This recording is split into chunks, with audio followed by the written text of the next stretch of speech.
Vivimos en un mundo en constante cambio que usted merece entender, porque es imposible interpretar la realidad que vivimos sin conocer cada uno de sus colores.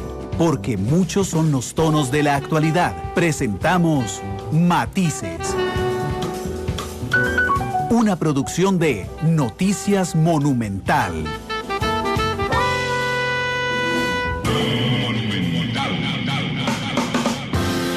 La radio de Costa Rica, 12 de la tarde con 40 minutos. Gracias por estar con nosotros. Hoy en horario especial hay jornada de fútbol nacional y eso obliga a adelantar Matices hoy de 12:30 a 2 de la tarde. Así es que muchas gracias de verdad por estar con nosotros en este primer programa de la semana en el que hablaremos sobre cooperativas. Hablaremos sobre cooperativas, en lo particular con don Franklin Salazar, que es el secretario ejecutivo del Consejo Nacional de Cooperativas. Don Franklin, ¿cómo le va? Bienvenido a Matices. ¿Qué tal? Muy buena tarde. Muy buenas tardes, don Randall. Gracias por prestarnos los micrófonos de Monumental y de Matices para conversar un rato sobre cooperativismo y todo el entorno nacional. Muchas gracias, don Franklin. Podría adivinar la respuesta, pero por favor cuénteme ¿qué opinan ustedes de los proyectos que ha presentado el Poder Ejecutivo respecto al rescate financiero del Fondo Monetario Internacional? Consideramos que es muy infortunado el país en que este gobierno haya presentado estos proyectos en esa forma, en consulta con los distintos sectores económicos del país, con toda la población, porque en realidad son proyectos que afectan a muchísima gente y que no fueron considerados en las mesas de diálogo que se les dedicó mucho tiempo. Pero bueno, yo creo que hay que revisar. Ahora hay un grupo ahí encabezado por UCAEP, algunas cooperativas, algunos sindicatos que están pidiendo un mes de tiempo para revisar eso. Creemos que hay que revisar el procedimiento, que hay que revisar los proyectos que en la forma que están planteados no le hacen ningún beneficio al país en un momento en que se requiere reactivar la economía y más bien esto viene a afectar esta situación. Don Franklin, ¿qué es lo que les molesta de los proyectos? Bueno, los proyectos en realidad vienen a afectar a los sectores de economía social, solidarismo, cooperativismo, pero también en el proyecto 22369 hay una afectación al transporte. Lo están gravando aún más el transporte. Imagínense, don Randall, que los transportistas están prácticamente quebrados y pretender gravar aún más estos sectores y es complicadísimo, ¿verdad? Se grava a los trabajadores con un grado de dependencia, o sea, a los trabajadores dependientes, pero también se grava con un 30% a los trabajadores independientes, o sea, todos los profesionales, periodistas, abogados, ingenieros. Imagínense que al final todo eso viene a afectar la productividad porque esa factura necesariamente hay que trasladársela, en este caso, al sector productivo. Si un ingeniero hace un estudio porque hay que presentarlo a CETEN o un abogado hace un criterio para sacar algún proyecto adelante, al final eso se le traslada al cliente, ¿verdad? Necesariamente el profesional va a tener que trasladar esa factura al cliente. Igual en el caso de los transportistas, al final viene a afectar toda la producción. Entonces, ya el movimiento cooperativo viene haciendo aportes importantes desde que se grabó en el 2018. 22 millones de dólares hemos pagado en el año 2019 y hasta octubre del 2020. 22 millones de dólares ya es un aporte importante, aparte de todo lo que se recauda en el movimiento cooperativo por IVA y por otros impuestos, ¿verdad? Así que el solidarismo viene haciendo aportes importantes y pretenden gravar nuevamente a estos sectores. Por eso hemos dicho que en esta administración parece como un boxeo, don Randall. Nos engañan con la izquierda y nos dan duro con la derecha, ¿verdad? Primero anuncian con bombos y platillos una política de economía social solidaria y es precisamente esos sectores de economía social solidaria los que vienen muy afectados con los proyectos que han planteado al Fondo Monetario Internacional. Así que creo que hay que revisar esos proyectos. No es posible que un sector de la economía más poderoso no quiera pagar tributos y no se le está tampoco imponiendo en estos proyectos, pero la clase baja, la clase trabajadora, se le sigue afectando. Entonces, en eso va a haber una oposición férrea de los sectores, y desdichadamente me duele mucho, pero presiento que se va a volver a encender el país con manifestaciones como las del fin de año anterior. Don Franklin, permítame saludar a los oyentes que nos hacen reporte de sintonía. Don William Daniel Barrantes, que nos reporta sintonía desde Esparza a través de Facebook. A David Meneses, que dice saludos cordiales, don Franklin, desde San Carlos. También a Patricia Jiménez.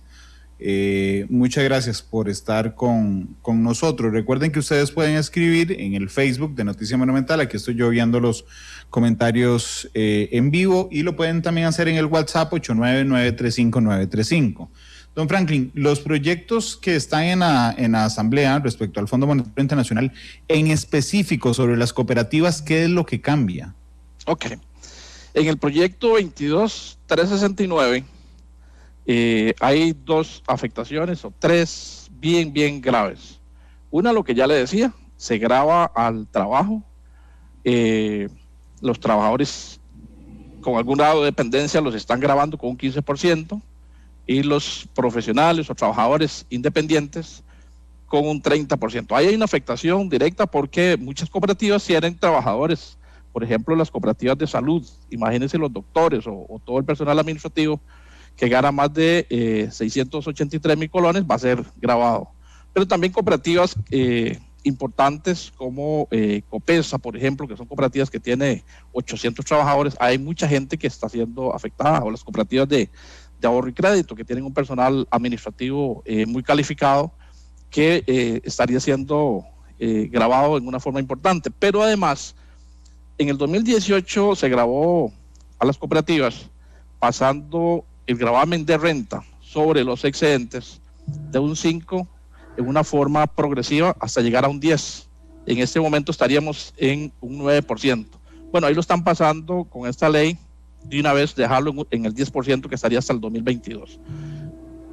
Por otra parte, los rendimientos que generan los depósitos de los asociados de las cooperativas en ahorro y crédito, y también ahí está sucediendo igual con las asociaciones solidaristas, los están pasando de un 8% a un 15%, los rendimientos sobre los depósitos que hagan los asociados de este tipo de organizaciones.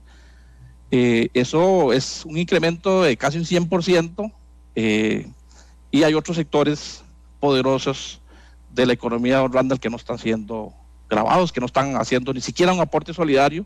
Y cuando los diputados les consultan, recuerdo una consulta que hizo la diputada Chile Díaz recientemente a un empresario si estarían dispuestos a ayudar, por lo menos de una forma temporal, con un aporte solidario, es un rotundo no. Entonces, nosotros en el movimiento cooperativo, y estoy seguro que también en el sector de economía social, no estaríamos dispuestos a seguir haciendo más aportes, hasta tanto no todos puedan contribuir. Me parece que el país pasa por una crisis y eso lo entendemos perfectamente, pero eso no se levanta con el aporte del movimiento cooperativo, el sector solidarista u otros sectores, ¿verdad? O el sector comunal, que le quitaron 30,000 millones en el año 2020. Debemos recordar que al sector comunal le correspondían 34,000 millones para que distribuyera entre las 3.500 asociaciones de desarrollo. Nada más le giraron 4,000 millones. Hacienda se dejó 30,000 millones que no pudieron llegar a las comunidades de este país. Entonces, en realidad, todo el sector de economía social se está viendo afectado. Esas son las principales afectaciones que vemos en esos proyectos. Pero en el proyecto de impuestos a propiedades llamadas de lujo, también podría haber una afectación no solo al cooperativismo, sino a toda la población.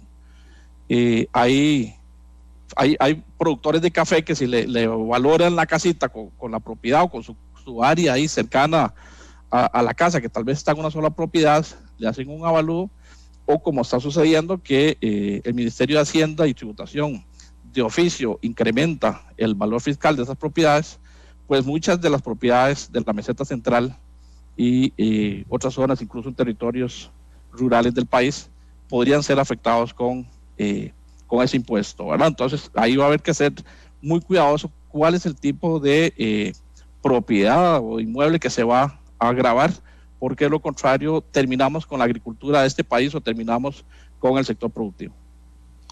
12:49. Permítame darles una noticia de última hora en el campo deportivo. Roy Myers es el nuevo entrenador del Deportivo Saprissa, según lo ha confirmado el equipo hace algunos momentos. Por supuesto que hoy, a lo largo de los programas deportivos que tendremos, nuestros compañeros de Deporte Monumental analizarán el nombramiento, pero bueno, la noticia de última hora es que Roy Myers será el nuevo entrenador del Deportivo Saprissa. Don Franklin, una cooperativa trabaja, digamos, sumando el trabajo de todos sus asociados, ¿verdad? Sí, señor, es correcto. Y genera excedentes. Ajá, así es. Los excedentes que hoy producen las cooperativas, esas ganancias que se reparten entre sus asociados que pusieron el trabajo, ¿pagan renta, don Franklin? Así es, cuando se le distribuye al asociado, debemos recordar primero un principio básico, Randall. Las cooperativas, y así está escrito en la ley, son organizaciones sin fines de lucro. Entonces, no debería generar un excedente. Si se genera un excedente, por ley hay que devolvérselo al asociado. Esa es la razón, ¿verdad? Entonces, cuando se le devuelve al asociado, se le está grabando en este momento para el año 2021 con un 9% ya. Desde 1995 se venía aportando un 5%. En el año 2018, con la Ley de Fortalecimiento de las Finanzas Públicas, se graban en una forma progresiva hasta alcanzar un 10%, que en este momento estaríamos en un 9%. A la hora de distribuirle al asociado, se le deduce de esa parte del excedente que le correspondía entonces ese 9% en este momento. Estos proyectos de ley estarían pasando, digamos, quitando esa progresividad para dejarlo de una vez en un 10%. Entonces, digamos que yo sea parte de una cooperativa y me corresponda por excedente 1 millón de colones a final de año. Me dan una boleta de depósito donde dice 1 millón de colones, me reducen, gracias Juan, me reducen el impuesto sobre la renta, en este caso del 9%, es decir, me depositan 910,000 colones. Es correcto. Se le hace esa retención y se le traslada al Ministerio de Hacienda, y entre el año 2019 y hasta octubre del 2020, ya Hacienda había recaudado 22 millones de dólares producto de esas retenciones. Ok, esa retención, ese porcentaje, perdón, que ustedes pagan de renta por los excedentes, ¿es menor al que paga el resto del país, don Franklin? Es menor en el sentido de que las cooperativas hacen otros aportes especiales y tienen otras cargas parafiscales. Las cooperativas, por ejemplo, tienen que pagarle al CENECOP para que haga educación y capacitación cooperativa, o al Consejo Nacional de Cooperativas, que otro tipo de empresariado no tiene esa responsabilidad. Sí, yo ahorita llego ahí a las cargas parafiscales, pero digamos, si nos quedamos simplemente en renta, el porcentaje que pagan las cooperativas es menor a la que pagamos el resto del país, ¿verdad? Es menor, estamos equiparados con las asociaciones solidaristas, porque precisamente las cooperativas tienen una filosofía diferente que procura generar bienestar a la población, distinto a una empresa mercantil que lo que busca es generar lucro. Por eso es que las cooperativas pueden llevar servicios de infocomunicación o llevar electrificación a las partes remotas, una labor que debería hacer el Estado, pero que se hace a través de la gestión cooperativa. Esa es la gran diferencia, y que entonces el legislador, en el artículo 64 de la Constitución, más bien le da un mandato al Estado para que promueva el cooperativismo como un mecanismo de generar bienestar para sus pobladores, para sus habitantes. Don Franklin, Laura Sauma hace una consulta muy interesante. Dice, Randall, ¿en qué podemos diferenciar una pyme de una cooperativa que también genera empleo y que no es carga para nadie?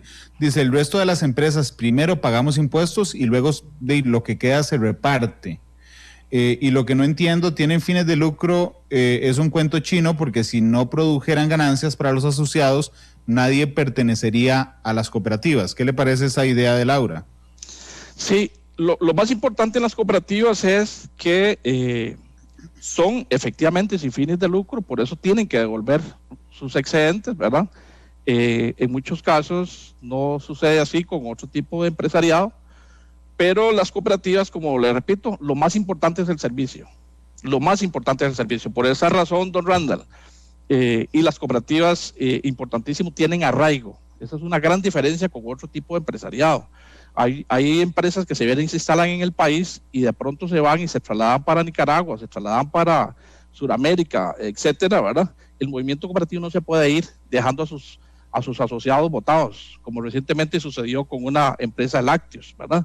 El movimiento cooperativo no puede hacer eso con sus asociados y dejar al garete a su producción o a su asociado de base.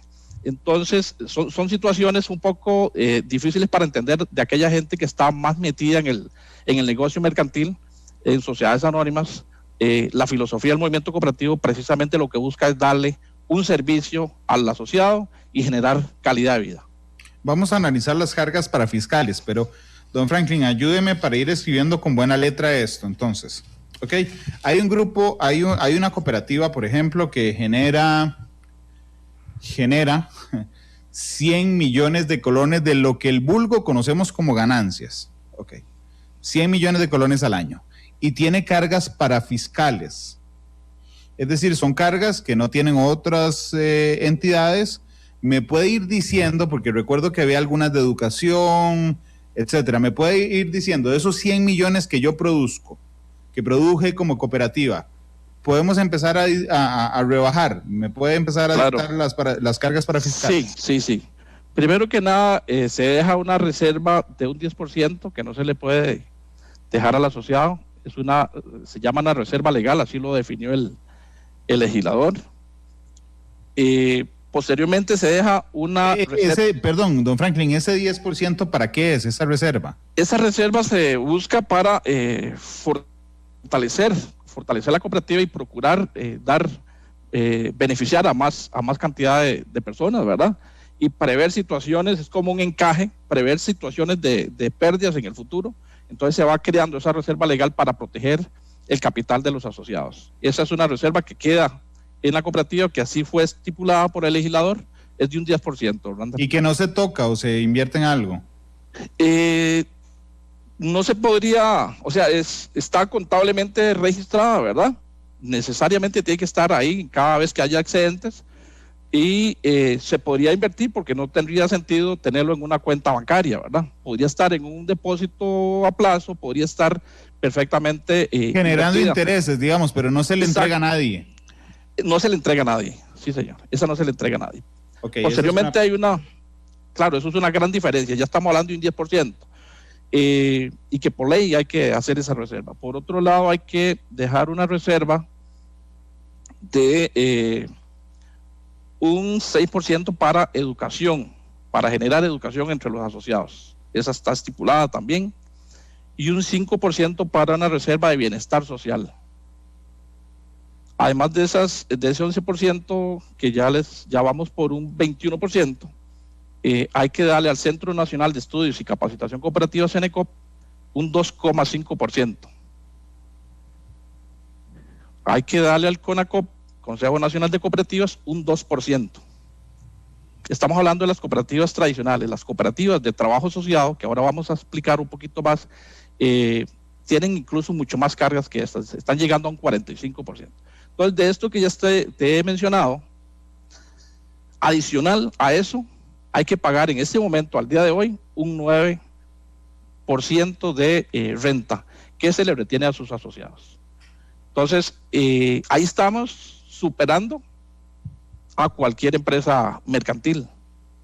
Pero además de eso, estamos generando o estamos, llevando servicios al territorio o a los territorios que debería ejecutar el Estado. Por ejemplo, una cooperativa como Copeguanacaste o Copesantos o Copelesca, digamos Copelesca, más de 60 canchas iluminadas, internet en las escuelas en forma gratuita en muchos casos y otros programas de servicio a la población, normalmente no lo hacen las empresas privadas mercantiles puras. Son servicios que lleva algo interesante, y siempre pongo el caso de Copelesca, Orlando, porque soy de la zona norte. Uh-huh. Cuando andamos allá en los territorios fronterizos y pasamos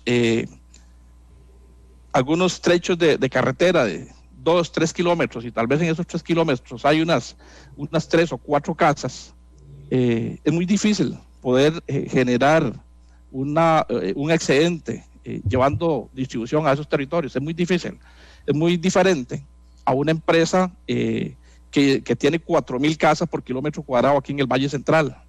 Sin embargo, las tarifas de Copelesca allá en la zona norte son más baratas que las que tienen algunas compañías de distribuidoras aquí en el Valle Central. Vea qué diferencia. Eso se hace porque precisamente el esfuerzo de los asociados están beneficiando de alguna forma a otras familias que no tendrían otra opción si no es una forma cooperativizada. Pero además, una empresa como Copelesca compra en el Parque Nacional del Agua, porque todos los asociados pagamos 500 colones en forma mensual, compra 1,500 hectáreas en el Parque Nacional del Agua, en la parte más alta del Cerro Platanar. Eso difícilmente las empresas privadas lo están haciendo. Entonces, todos esos beneficios, que son beneficios país, son lo que hacen la diferencia en el movimiento cooperativo o en la empresa privada tradicional. Permítame volver al ejemplo que había puesto para demostrar, digamos, lo que usted nos ha dicho sobre las cargas para fiscales. Ok, digamos que yo tengo una cooperativa de 100 asociados, ¿verdad? Y generamos esa ganancia de 100 millones de colones. Entonces, de arranque yo podría pensar que a cada uno de nosotros nos toca 1 millón de pesos producto de esos 100 millones de ganancia que se generaron en un año. Pero entonces empiezo a descontar el 10% de la reserva, el 6% de la reserva de educación, 5% de la reserva de bienestar social, le doy a Cenecop el 2,5% y le doy a Conacop el 2%. Eso sumado me da el 25,5%, ¿verdad? Es decir, ya no tengo 100 millones, sino 74,5 millones colones. Así es. Ok, y entonces los divido entre los 100 para hacerles el depósito, pero el depósito real son 67,795,000 porque tuve que rebajarle el 9% de renta. Así es. Es decir, cada asociado en lugar de haber recibido 1 millón producto de esos 100 millones, ¿verdad? Termina recibiendo 677,950 colones. Okay. Pagando ahí ya el 34,5% de impuestos, ¿verdad? Entre la reserva de educación, la reserva de bienestar social, Cenecop, Conacop y renta. ¿Por qué existe la percepción pública de que las cooperativas no pagan impuestos, don Franklin? Creo que no hemos sabido comunicar todo este aporte que hacemos al país, don Randall, y en eso estamos precisamente, ¿verdad?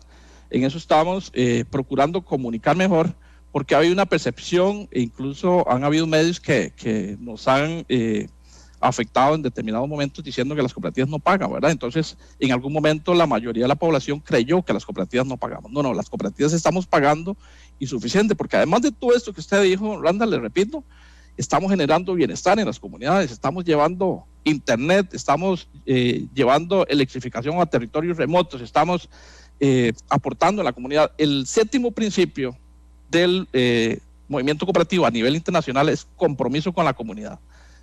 Y todas las cooperativas tenemos programas de desarrollo de la comunidad en todos los territorios donde están ubicadas. Eso ya se le suma a este 34,5%, y imagínense usted el beneficio que tiene para el país impulsar el cooperativismo. Por eso, sí, señor. Don Franklin, perdón, ya le prometo que vamos a entrar a la labor social que pasa por las reservas también, pero quiero saber qué opina de este comentario. José M. Alfaro dice, las reservas legales, como la del 10%, la del 6% de educación, 5% de bienestar, dice, no se pueden ver como cargas para fiscales, bajo el argumento de que no generan utilidades, porque finalmente son parte del patrimonio y les quedan a ustedes mismos. ¿Qué le parece eso? Las cargas no son parte del patrimonio. Las reservas de educación y bienestar social, por ejemplo, es para que se gasten, para que se inviertan en educación, precisamente, y bienestar social. No son parte del patrimonio, y parte del patrimonio sería en las cooperativas, específicamente el capital social aportado por los asociados, más los excedentes acumulados que en algunos casos los asociados, además de esto, deciden no repartirse en todos los excedentes, sino que repartirse en el 50%, reinvertir en la organización un 50%, un 25%, etcétera. Cada organización tiene la soberanía para tomar una decisión de esa naturaleza y entonces esos excedentes acumulados sí se podrían considerar como patrimonio. Las demás reservas no.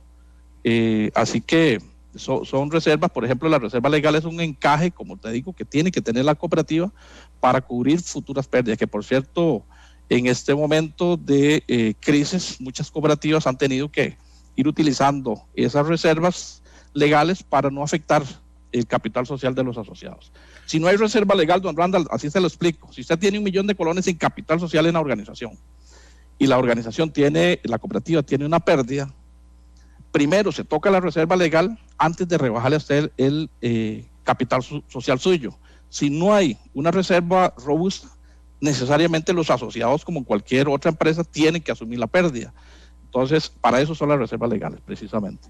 Don Franklin, permítame ir ir una a una con esas cargas parafiscales, pero al revés. En el caso de Conacop, ¿verdad? El que hay que darle el 2% a los excedentes. ¿Qué hace Conacop? Claro. Bueno, el mandato que le da el legislador al Consejo Nacional de Cooperativas es representación y defensa del cooperativismo. Y también impulsar en los congresos políticas generales a que se acoge las otras organizaciones del movimiento cooperativo, llámese Infocop o Cenecop o la Comisión Permanente de Cooperativas de Autogestión, esos acuerdos de esos congresos que se celebran cada 4 años, que lo que hacen es un manifiesto de una política general de desarrollo del movimiento cooperativo, pero la mayor parte de la función del CONACOP es representación y defensa. ¿Cuánto recibió el año pasado el CONACOP, por ejemplo? Estamos hablando de montos muy, muy pequeños, don Randall. Estamos hablando de 250 millones, algunos años 300 millones. Yo creo que vale la pena ahí resaltar algo, don Randall, quiero aclararlo. Vea, 22 millones de dólares hemos pagado después de la ley 9635, ¿verdad? La ley de fortalecimiento de las finanzas públicas, que para el movimiento cooperativo significan mucho, porque se dejan de hacer otras acciones sociales, otras acciones de bienestar para la población. Pero para el hueco que tiene el país, en realidad no es significativo. No es significativo porque todos sabemos la cantidad de recursos que se está pagando por intereses de la deuda pública, 1.700.000.000.000 por año. Conseguir grabando al movimiento cooperativo o al solidarismo, ahí no está la solución país, definitivamente que no. Y máxime cuando estos sectores ya fueron grabados en diciembre del 2018. Apenas tenemos 2 años de que fuimos grabados y que quieren grabar en algunos casos con un 100% de incremento. Don Franklin, ok. Conacop recibe 250 millones y eso, más o menos en promedio, ese gasto anual es para representación y defensa. Sí, especialmente, ¿verdad? Hacemos un poquito de apoyo a las uniones regionales. Las uniones regionales, que hay alrededor de unas 10 uniones regionales en todo el territorio, hacen otras labores de capacitación, de bienestar social también. Entonces, desde Conacop se apoya un poquito en esa línea con la intención de promover más el cooperativismo por todo el país. Pero también Infocop hace una labor de promoción que ya por ley les corresponde a ellos, tienen una función más específica de lo que es promoción y fomento. Ok. El 2,5 se le brinda a Cenecop. ¿Qué hace Cenecop? Cenecop, la labor es educación y capacitación cooperativa y hacen una muy buena labor. Más de 30,000 estudiantes se gradúan por año, ahora utilizando más la modalidad virtual, pero es esa la función del Cenecop, Centro Nacional de Estudios y Capacitación Cooperativas, educación, y no solo en el tema de educación cooperativa, sino educación técnica también, que se requiere, por supuesto, preparar bien los cuerpos y todo el funcionamiento de las cooperativas. Ok, pero esa es educación para los miembros de las cooperativas. Sí, señor, para el 1 millón de asociados de las cooperativas. Somos 1 millón de asociados en este momento. Okay. Estamos hablando de un 20% de la población nacional. El 5% que es la reserva de bienestar social, ¿qué pasa con eso? ¿En qué se invierte? Claro. Las cooperativas, cada cooperativa hace su programa, cada cooperativa tiene un comité de educación y bienestar social precisamente para que ejecute esas dos reservas y tienen diferentes programas de ayuda mutua a los asociados, a las familias de escasos recursos, programas de educación, conectar familias con internet, todos esos programas de conexión o programas de cualquier naturaleza, servicios médicos para los asociados o esposas de asociados. Hay una gran cantidad de programas que se ejecutan con esas reservas de bienestar social, que precisamente lo que hacen es beneficiar a la población nacional. Ok, esa era una de las preguntas. Ese 5% de bienestar social, ¿se invierte en los asociados o se invierte en el país? Se invierte en los asociados y en la comunidad. Le mencionaba anteriormente que el 7º principio es compromiso con la comunidad. Entonces, cuando uno va, Randall, a la zona de Los Santos, se puede encontrar unas 200 paraditas de buses que dicen Copesanto, ¿verdad? Y que dice el nombre de la comunidad por todo el territorio en concesión que ellos tienen.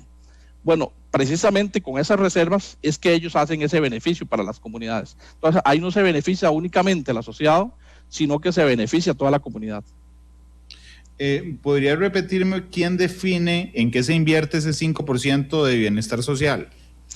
El Comité de Educación y Bienestar Social prepara el presupuesto de una vez que ya se le asigna y se sabe cuánto es lo que les corresponde, prepara cómo se podría ejecutar ese programa y el Consejo de Administración de la cooperativa lo aprueba. En algunos casos la Asamblea General lo aprueba, pero normalmente el Comité de Educación prepara el programa y el Consejo de Administración lo aprueba. ¿Me podría dar un par de ejemplos más, como el que me acaba de poner de las paradas de autobús en la zona de Los Santos, sobre la inversión de ese 5%? Claro. Zona norte, más de 60 canchas iluminadas en forma gratuita, que ahí benefician no solo a los asociados, sino a toda la comunidad en general.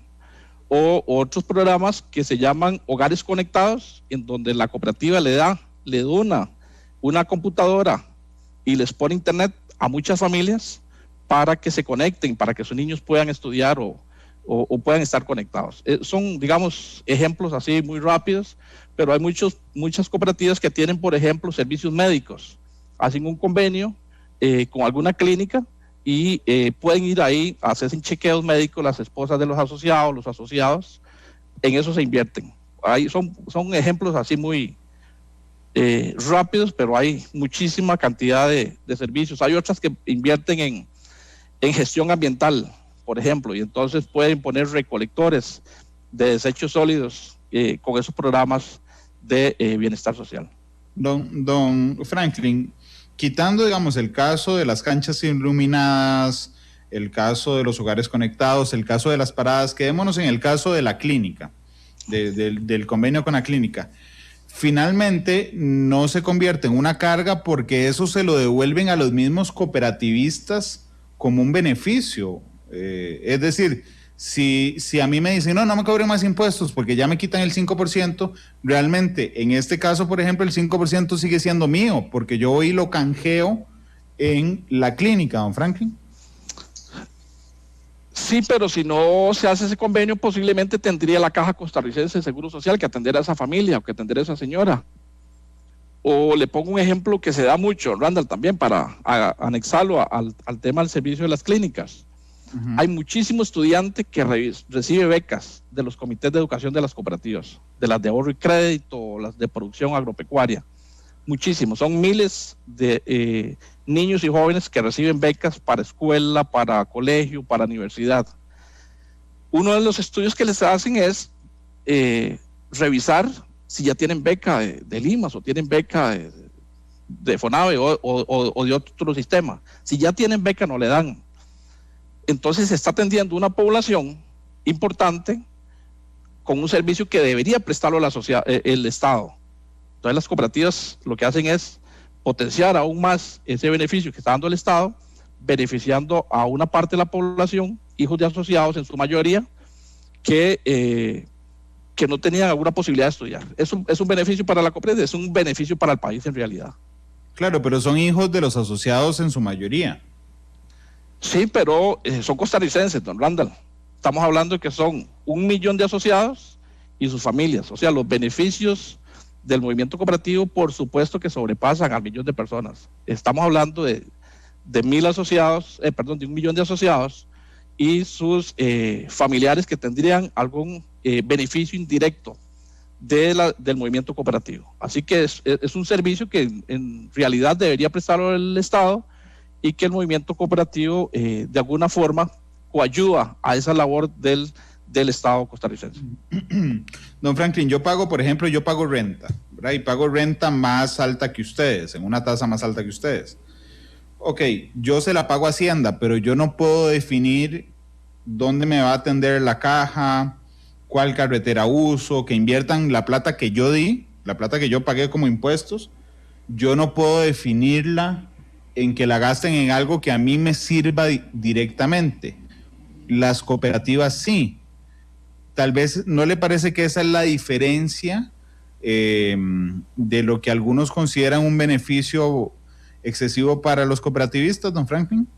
Claro, don Rando, lo que pasa es que también, además de todos esos servicios y esas parafiscales que se invierten en la población, también pagamos renta, de la cual nosotros no podemos decidir en qué la utiliza el Estado, ¿verdad? Estamos hablando que estamos... Que yo. Sí, menos que usted, porque usted tampoco puede, o sea, usted no tiene el deber de hacer este aporte de un 25,5%. Si le sumamos el 25,5% más el 9% que tenemos que pagar en el 2021, creo que estamos sobrepasando la renta que usted tiene que pagar. No, pero no, además... Creo que aquí, perdone, el meollo está en que usted me dice, es que con esas cargas parafiscales beneficiamos a los costarricenses. Y ahí podríamos tener una discusión, porque con esas cargas parafiscales benefician a sus propios asociados. Sí, pero además hay otras razones, don Randall, importantísimas. Donde hay cooperativismo, y está probado científicamente con estudios que han hecho profesionales del INCAE, donde hay desarrollo cooperativo y aquellos cantones más cooperativizados como Pérez Celedón, Grecia, San Carlos, Zona Los Santos, donde hay desarrollo cooperativo, hay mejor progreso social. Y si hay mayor progreso social, eso significa obviamente que hay menor pobreza que en aquellos cantones menos cooperativizados. ¿Quién tiene que atender esa pobreza? El Estado. Exacto. Y si lo estamos haciendo a través del movimiento cooperativo, estamos haciendo una labor, primero que las familias vivan mejor, que tengan bienestar, y le estamos ayudando al Estado a resolver un problema que es un flagelo en este país. Vengo llegando de una gira de la zona de La Cruz, allá por de Upala, un poco adentro, y de veras que es lamentable la situación. Estamos empezando a hacer desarrollos cooperativos ahí en esa zona, donde ahí todavía quedan algunas células de productores de frijol, y hay que impulsar el desarrollo cooperativo por todo el territorio, porque está probado, aquellos cantones más cooperativizados, hay mejor progreso social. Don Franklin, se lo digo, yo he estudiado este tema durante mucho tiempo, el tema de las cooperativas, y le digo algo con todo respeto, lo que tienen es un enorme fallo de comunicación. Claro, claro. Porque la gente percibe, don Franklin, y si quiere ahora más tarde se da una vuelta por los comentarios en Facebook, la gente percibe que las cargas parafiscales que ustedes tienen, ¿verdad?, se las terminan echando encima ustedes mismos. Yo he investigado muchísimo para el programa de hoy, sé que no es así. Es decir, por eso le pedí ejemplos, porque sé que hay algunas inversiones donde ustedes benefician mucho más que a sus asociados, pero la percepción popular es que claro, la plata de la reserva se la echan encima, don Franklin. No, y tenés toda la razón, nos ha hecho falta comunicar mejor, pero las reservas se invierten en la comunidad, se invierten en la población. Hay otros ejemplos importantes de cómo beneficia el cooperativismo al país. Hay 4 cooperativas de salud, del sector salud, que le prestan servicios a la Caja. Y en un estudio que hizo la Caja, usted tal vez recuerda, hace un par de años, en el estudio de factibilidad reconocieron de que si el servicio lo prestaban las cooperativas y no lo daba la Caja Costarricense de Seguro Social se ahorraba 38 mil millones por año, porque le salía mucho más barato que las cooperativas prestaran el servicio.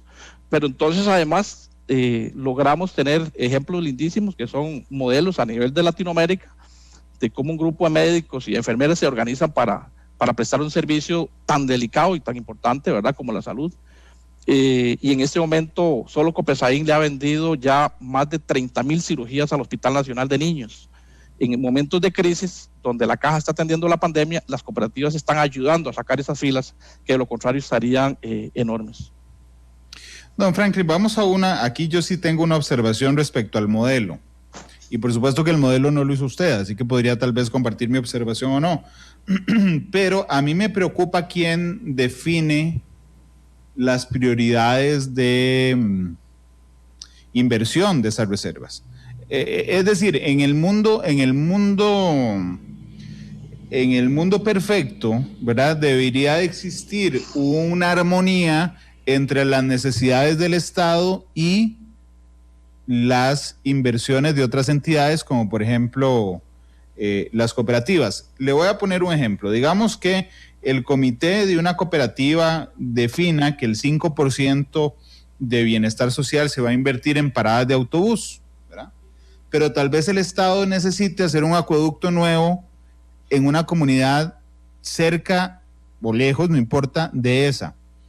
No debería haber una armonía en que el Estado le pueda decir, vea, yo le puse una carga para fiscal del 5% para bienestar social, pero inviértamelo en ese acueducto y no en las paradas de bus, porque finalmente, bien o mal, no importa, las mismas cooperativas definen en qué invierten ese 5% de la reserva de bienestar social. Don Randall, ¿quién puede estar con mayor conocimiento de cuál es la necesidad de un territorio? Un ministro. Las comunidades. Claro, las comunidades. Entonces, ellos precisamente priorizan en aquellos temas donde hay mayor necesidad. En ese caso le puse un ejemplo de paradas de buses, pero estoy seguro que han invertido mucho en salones comunales. No, yo puse eso, claro, tal vez lo que necesitaban eran paradas de buses, yo lo puse como ejemplo, en el sentido de que quién tiene no la legitimidad legal, sino quién tiene la legitimidad de establecer en qué se invierte en una comunidad. Son los vecinos, son las asociaciones de desarrollo, es la municipalidad, es el Estado o son las propias cooperativas. En este caso, los que deciden en qué invertir ese 5%, y realmente, don Franklin, se lo digo, me parece la única observación que hay al modelo, es que son las mismas cooperativas las que definen en qué invertirla. Es decir, puede ser incluso que a la comunidad no le parezca importante y las cooperativas pueden definir por ley en dónde invertir esas reservas. Sí, es muy difícil que una asamblea o un consejo de administración que tiene la representación de la comunidad se vaya a equivocar en algo que me parece, don Randall, que es elemental. En muchos casos se coordina con instituciones del Estado y se desarrollan proyectos en forma conjunta o con los municipios. Pero casi todos los dirigentes del movimiento cooperativo también son dirigentes comunales. Estábamos hablando con Daniel Quesada esta semana anterior y precisamente hablábamos de ese tema. Muchísimos de los dirigentes de las cooperativas en los territorios son también dirigentes de las asociaciones de desarrollo. Cuénteme cómo se integra normalmente los comités que definen en qué invertir estas reservas. Claro, los comités, en ese caso el Comité de Educación y Bienestar Social lo nombra la Asamblea General y son de 3 a 5 miembros normalmente, con un presidente, un vicepresidente y un secretario, pero lo elige la Asamblea General de Asociados. Entonces imagínate que podrían equivocarse, ¿verdad? Pero una asamblea con 250 delegados o con 800, o en algunos casos estamos hablando de que son 104,000 asociados en algunos casos, que son representados por 260 delegados, que entonces esos 260 delegados tienen la legitimación de representar a todos los 104,000 asociados o 80,000 asociados, etcétera, en el caso de Guanacaste u otras cooperativas. Ellos son los que tienen el deber de nombrar un comité de educación Entonces el comité de educación ya va totalmente legitimado para ejecutar esos programas de educación y bienestar social. Ok, ¿y no hay necesariamente algún representante de la comunidad, por ejemplo, en la que los obligue a incluir a alguien de la comunidad en las decisiones, don Franklin? No, señor, porque precisamente son ellos mismos los vecinos de la comunidad, ¿verdad? Entonces no hay una obligatoriedad de tener que coordinar con Dinadeco, por ejemplo, o con la municipalidad. Normalmente se hacen, ¿verdad? Y se ejecutan proyectos lindísimos. Vea, le voy a poner Copeagua en la zona norte.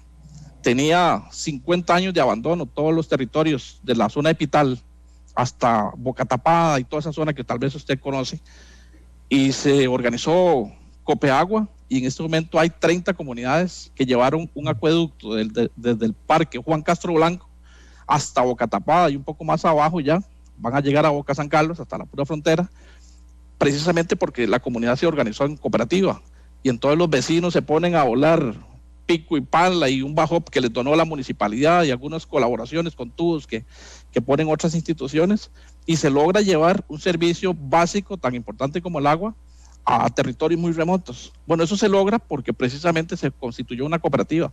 De otra forma, ahí seguirían esperando otros 50 años, porque la ya no puede ni siquiera atender los acueductos del Valle Central, y eso no es nuevo para nosotros, ¿verdad? Desdichadamente es así. Ojalá existieran muchas Copeagua en el país para llevar esos servicios básicos a los territorios. Don Franklin, permítame hacer otra pregunta antes. Usted que conoce bien el sistema, ¿verdad? ¿Qué crítica le haría al sistema? ¿Qué cambio le haría al sistema si estuviera en sus manos? Yo creo que el modelo cooperativo, o más bien el sistema implementado en Costa Rica, que se lo desean muchos de los países de Latinoamérica, y especialmente de aquí de la región de Centroamérica y el Caribe, es novedoso y fue muy bien pensado. E incluso en 1949 los constituyentes lo incorporan en la Constitución Política, en el artículo 64, Randall. Eso no lo tienen muchos de los países de la región, pero además le dan una ley de asociaciones cooperativas que muchos países vienen a estudiarla para ver si pueden implementar en sus países modelos similares. El modelo cooperativo inició en Inglaterra en una comunidad pequeña en 1844 y posteriormente se fue desarrollando por todo el mundo. Dichosamente en Costa Rica llegó en 1943 la primera cooperativa Cope Victoria, y a partir de ahí se ha desarrollado. Hay más de 700 cooperativas funcionando muy bien en este momento en el territorio y beneficiando, como te decía, a 1 millón de costarricenses. No veo que haya en este momento algo que criticar. Posiblemente nos ha faltado comunicar mejor, don Randall. Me parece que ahí tenemos que hacer una labor enorme, y posiblemente tenemos que hacer más labor de promoción para llevar el cooperativismo a todos los rincones de este país. Sí, me hace gracia porque aquí Edmundo antes dice, Randall hizo el infomercial más hediondo que he visto, porque dice que estoy a favor de las cooperativas, pero exactamente en el mismo, dice David Meneses, se nota, Randall, que usted representa el poder económico y financiero del país y quiere crucificar a las cooperativas. Cuando tengo dos opiniones tan disímiles exactamente en la misma transmisión, estoy muy contento porque todo va particularmente bien. Con equilibrio, muy bien. ¿Cómo se hace para ser miembro de una cooperativa, don Franklin? Ok, cuando se va a constituir una cooperativa, un grupo, en casos de las cooperativas de trabajo asociado, que en Costa Rica se llaman cooperativas de autogestión, le pongo ejemplos, las de salud o Copesa, otra cantidad importante de cooperativas.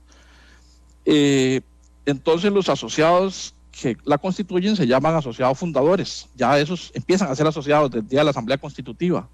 En caso que ya la cooperativa exista, y pongo alguna cooperativa de las de ahorro y crédito que ustedes conocen acá, Copenhague, Copemep, Copeservidores, etcétera, o cualquier otro tipo de cooperativa productora de café o de caña, el asociado envía una nota al Consejo de Administración solicitándole que lo incorporen como asociado, y el Consejo de Administración la analiza. En algunos casos les dan un curso básico de cooperativismo, ¿verdad? Para que tenga por lo menos los conocimientos básicos de cómo funciona la cooperativa y cómo forma parte él de ese organismo, y toman una decisión de asociarlo. Normalmente, todos los que solicitan afiliación o asociación son incorporados a las cooperativas. Eso es una diferencia enorme. No pueden ser cerradas, incluso es prohibido que las cooperativas sean cerradas, que digan, ya llegamos aquí a los 100,000 asociados y no asociamos a nadie más, o ya cumplimos con lo que dice la ley, que un mínimo de 20 asociados, y aquí ya el 21 no va a entrar, porque entonces nos va a quitar la riqueza que estamos produciendo y mejor repartirla entre 20. No, eso no es posible. Y entonces, esas son grandes diferencias ya de filosofía del movimiento. ¿Y qué obligación tiene un asociado, don Franklin? Bueno, pagar el capital social que se estableció en los estatutos, ¿verdad? Si son productores, entregar la producción a la cooperativa. Si la cooperativa no le puede recibir esa producción, el asociado queda libre, por supuesto, para comercializarla en donde mejor le paguen. Utilizar los servicios de la cooperativa es básicamente, don Randall, la mayor obligación, ¿verdad? Y estar ¿Pero cuánto hay que pagar, por ejemplo, don Franklin? Es diferente en las cooperativas. El estatuto, los asociados lo definen ese monto en una asamblea general. Pero deme un par de ejemplos reales. Claro. Copeagua, por ejemplo, en la zona norte puede ser 10,000 colones de capital social. No creo que llegue ni siquiera a 20,000 colones. Y ya con solo eso es asociado y tiene derecho a los beneficios del acueducto que tiene la cooperativa. Hay cooperativas de 50,000 colones, más o menos, creo que por ahí andan las de ahorro y crédito. Entonces se paga ese capital social inicial y sobre eso ya empieza a formar parte del organismo. Entonces una cooperativa que vale, por ejemplo, Coopelesca RL en la zona norte, 244,000 millones de colones, que ha costado 56 años conformar ese capital entre el esfuerzo de más de 100,000 asociados en este momento, con 50,000 colones usted va y se asocia. Esas son las cooperativas normales, donde yo tengo que pagar. Pero las de autogestión también, por ejemplo, si yo entro a trabajar a Copesaín, se llama una de las de salud, señor, ¿verdad? Claro. O Copesana. Ok, yo empiezo a trabajar ahí. Por trabajar ahí y generar, digamos, parte del dinamismo que genera excedentes, ¿yo ahí soy socio fundador o también tengo que pagar? Claro, eso es importante, Orlando, explicarlo, porque trabajé en las cooperativas de autogestión 20 años, entonces hasta el año pasado fui director ejecutivo de la Comisión de Cooperativas de Autogestión también, estuve 2 años. En las cooperativas de trabajo asociado o de autogestión, usted puede incluso ingresar sin pagar nada, porque precisamente lo que se busca es generar empleo, generar trabajo. Ese esfuerzo conjunto del trabajo de todos es lo que va a empezar a impulsar la cooperativa. Y entonces, en mi caso, estuve 20 años en una cooperativa de autogestión y yo autoricé que me rebajaran 2 horas diarias de mi trabajo para capital social. Y así fuimos formando todo un capital social para ir pagando la finca que teníamos o que tenemos. Y así fue funcionando. Puede ser media hora de trabajo. Entonces, no necesariamente hay que tener capital para poder ingresar a una cooperativa de autogestión. Simplemente se hace un convenio, se firma un convenio con la cooperativa para que haya una deducción de planilla y se vaya pagando ese capital social compuesto por todos los asociados.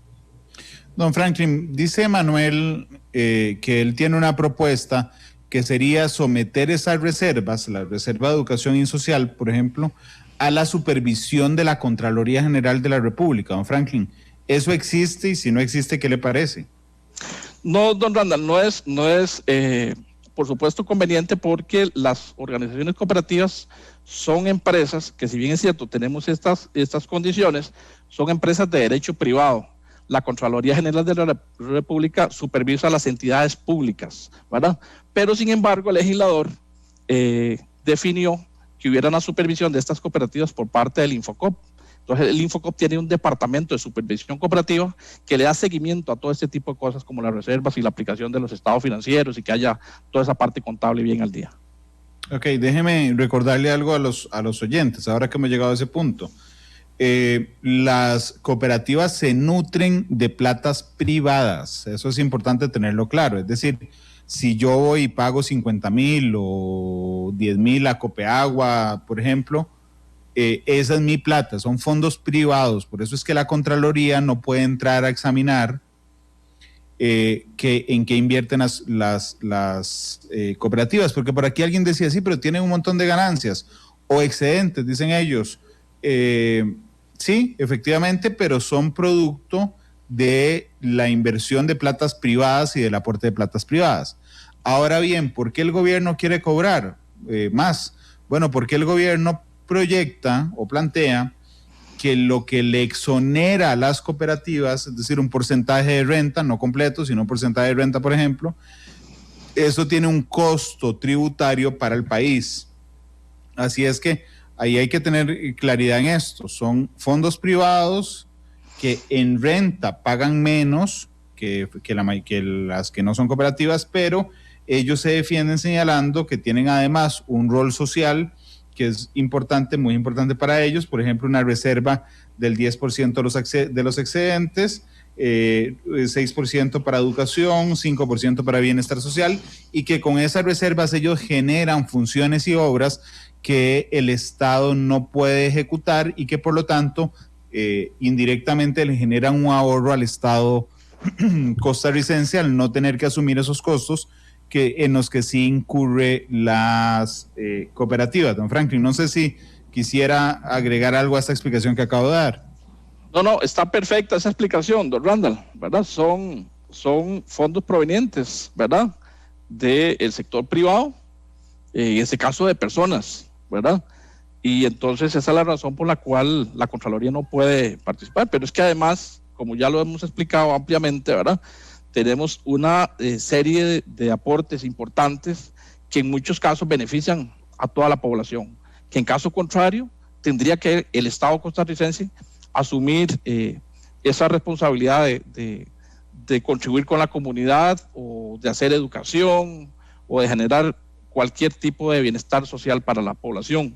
Son diferencias importantes, pero le vamos a tomar la palabra a Randa en el tema ser mejor, pero durante muchos años se hizo muy mal y por eso un poco la percepción de alguna gente, incluso de algunos de los que están participando en el Facebook Live, pero estamos trabajando en esa línea de comunicar mejor al país todo el aporte que le hacemos al Estado. Otro tema de percepción, don Franklin, y quisiera que me lo aclarara, es que las cooperativas salieron ganando, salieron limpias, exentas completamente del plan fiscal, y usted lo ha nombrado varias veces hoy en la tarde. Salieron efectivamente sin ningún cargo adicional, porque usted dice que sí, que hubo un aumento en el pago de la renta. Claro, no salimos ilesos en el 2018 con el programa, con el proyecto de la ley de fortalecimiento de las finanzas públicas, don Randall. Estábamos pagando desde 1995 un 5% que se le retenía a los asociados de excedentes, y ahí hago un paréntesis. La cooperativa no es el edificio, la cooperativa son los asociados que tienen cooperativa, no es la cooperativa que tiene asociados. Entonces son los asociados los que estamos haciendo el aporte. Entonces, desde 1995 ya estábamos con un 5% en una reforma fiscal que se aprobó en ese momento, y pasamos en una forma progresiva a un 10%, pero los rendimientos también en las cooperativas de ahorro y crédito que generaban esos títulos, esos depósitos que hacían los asociados en las cooperativas de ahorro y crédito, no estaban grabados y fueron grabados con un 8%. Entonces, de esos aportes, eso no estaba grabado, ¿verdad? Entonces, con esos aportes, desde el momento que se aprobó esa ley, la 9635, al 31 de octubre del 2020, ya se han pagado $22 millones en impuestos. Don Franklin, sí. Perdón, entonces, terminaron grabados. Sí, señor. La tasa a grabar era más alta al inicio de la discusión del plan fiscal, ¿o no? Sí, claro. Y se negoció con el Ministerio de Hacienda. Ya eso se negoció ni siquiera en la Asamblea Legislativa, sino que en el Ministerio de Hacienda se negoció para que esos aportes empezaran a llegar.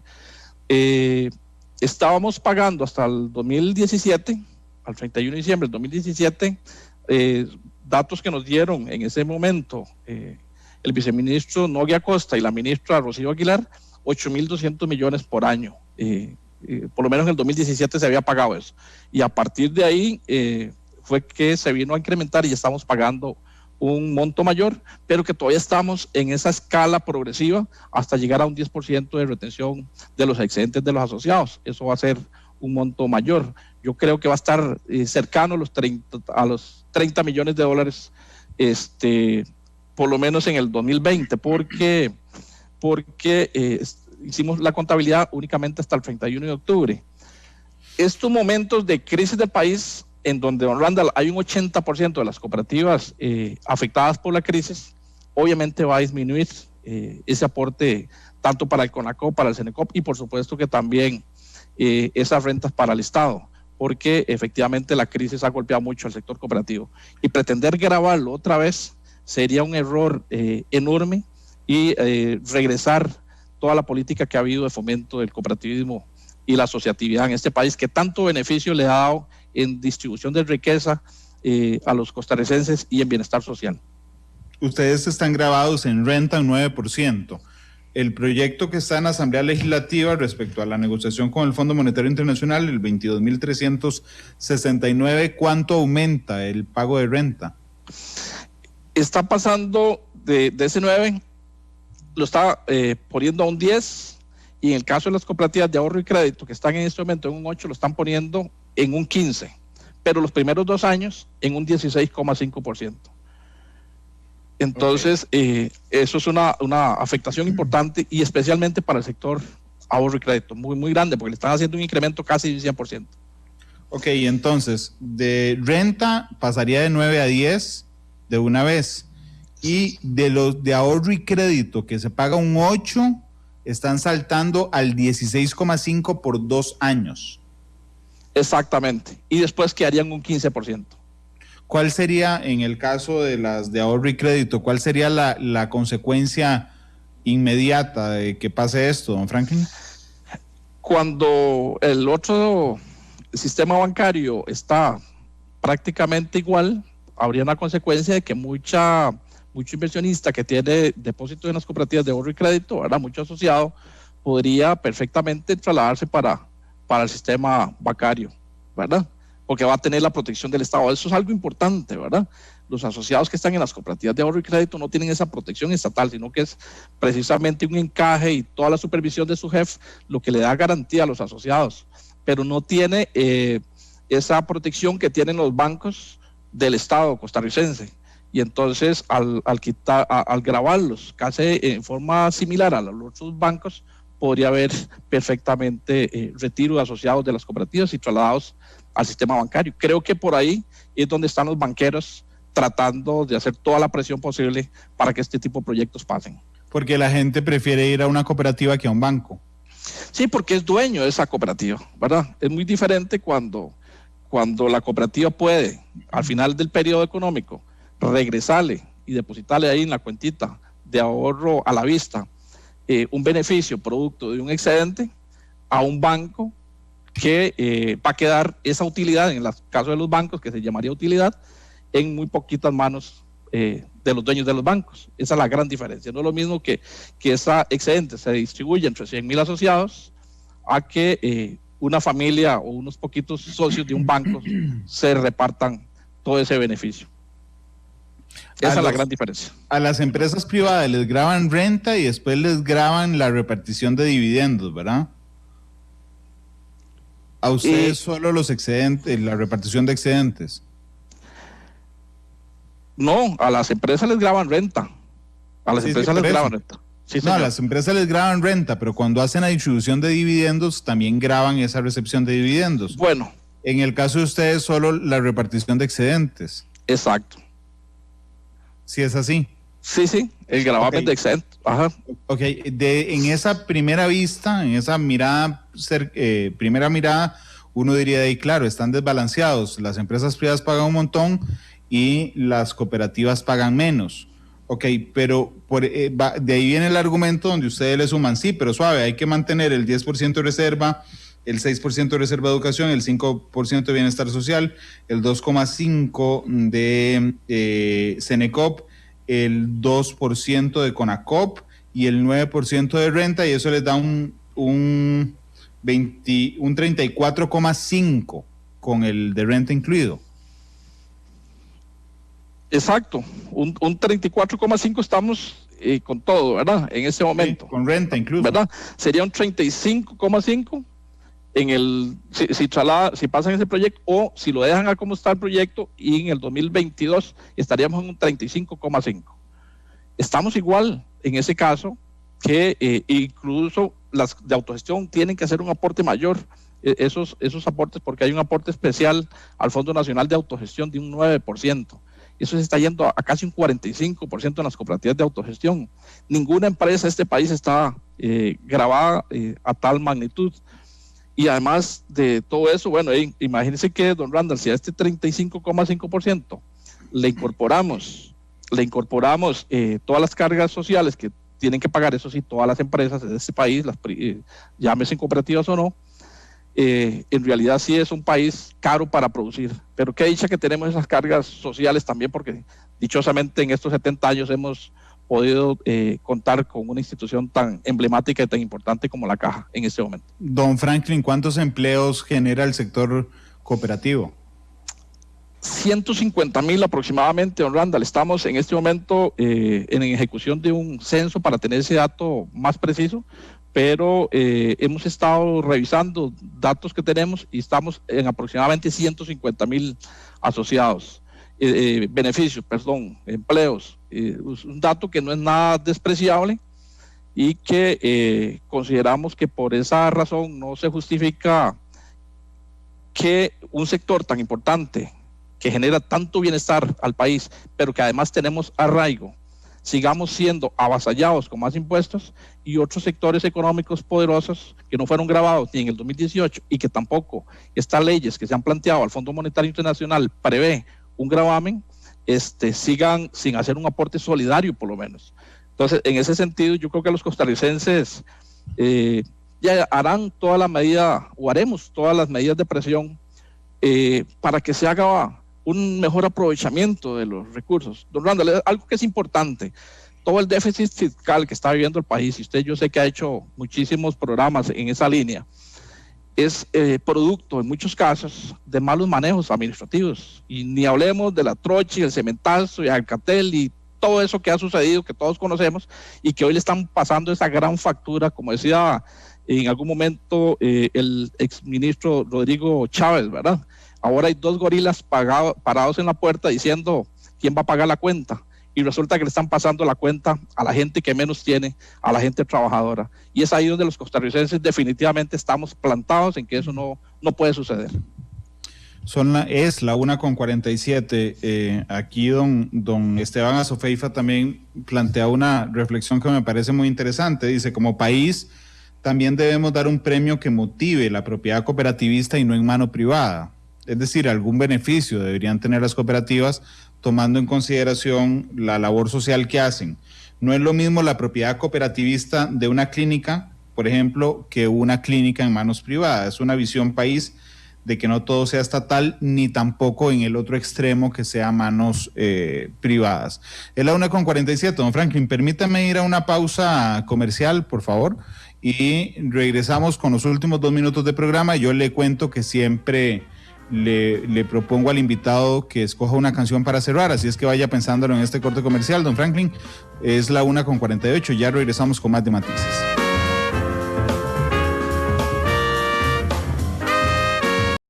Los tonos, matices.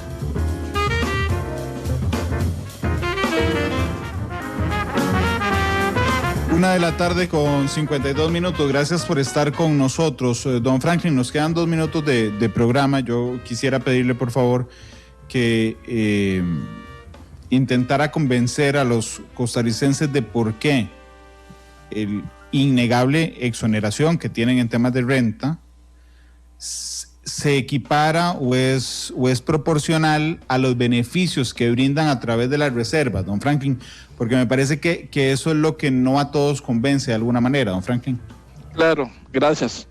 Bueno, primero que nada recordar que las cooperativas son sin fines de lucro, don Randall, por lo tanto no deberían tener excedentes. Como tienen un excedente, es una obligación devolvérselo al asociado porque fue producto de un servicio que se le cobró de más, algún ingreso que tuvo de más la cooperativa por parte del asociado, y entonces hay que regresárselo a los asociados. Sin embargo, en ese retorno que se le está haciendo al asociado, se le está pagando, ya se le está haciendo una deducción que sería ese excedente, esa renta que está pagando, pero que además la cooperativa al asociado se le está rebajando, o él está ayudando a generar unos productos que se le llaman reservas, que al final vienen a beneficiar a toda la comunidad en diferentes tipos de servicios que benefician, valga la redundancia, no solo a los asociados de las cooperativas, sino también al resto de la población, en el marco del principio del cooperativismo, el séptimo principio, que es compromiso con la comunidad. Y entonces ahí las cooperativas invierten en sus territorios o en sus poblaciones esas reservas. Así que lo que hago es un llamado a la población costarricense para que analicemos mejor, para que estudiemos mejor, que nos demos cuenta que donde hay cooperativismo hay mejor bienestar, hay educación, hay mejores condiciones de vida para la población, que en muchos casos hacemos mucha de la labor que le corresponde al Estado, le correspondería al Estado. Sin embargo, las cooperativas con esos programas de educación y bienestar social están haciendo esa acción social. Y así que, don Randall, de una vez aprovecho y le adelanto cuál es la canción que yo he seleccionado para cerrar el programa. Por favor. Claro. La canción que yo podría seleccionar es Solo le pido a Dios, de Mercedes Sosa, ¿verdad? Que la guerra no nos sea indiferente. Me parece que las cooperativas en todos estos transcursos de 78 años hemos sido actores importantísimos para la paz social de este país.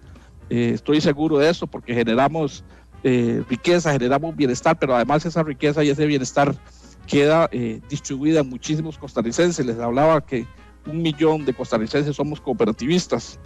Y entonces lo que sí es importante es también de la canción que el traidor no nos sea indiferente. Me parece que hay políticos que han traicionado su deber como funcionarios públicos y que en este momento le están queriendo pasar esa gran factura al resto de la población, y me parece que no es por ahí donde hay que atacar el problema fiscal de Costa Rica. Me parece que hay que atacarlo haciendo un mejor cobro, eliminando esa ilusión y esa evasión pavorosa que bien mencionan los papeles de Panamá, que todo el mundo se pone con los pelos de punta cuando quieren desempolvar los que están ahí en la Asamblea Legislativa, pero es por ahí donde hay que atacar el tema fiscal de Costa Rica y no gravando al resto de la población con más impuestos. 1:56 p.m. Don Franklin, muchas gracias por su tiempo, muchas gracias. Muchas gracias, don Randall, y un saludo para todos los costarricenses que están escuchando Matices. Sigue esta tarde aquí en los micrófonos de Monumental. A las 2:30 vendrá la jornada 7 del fútbol nacional, Limón ante Pérez Celedón. A las 5:15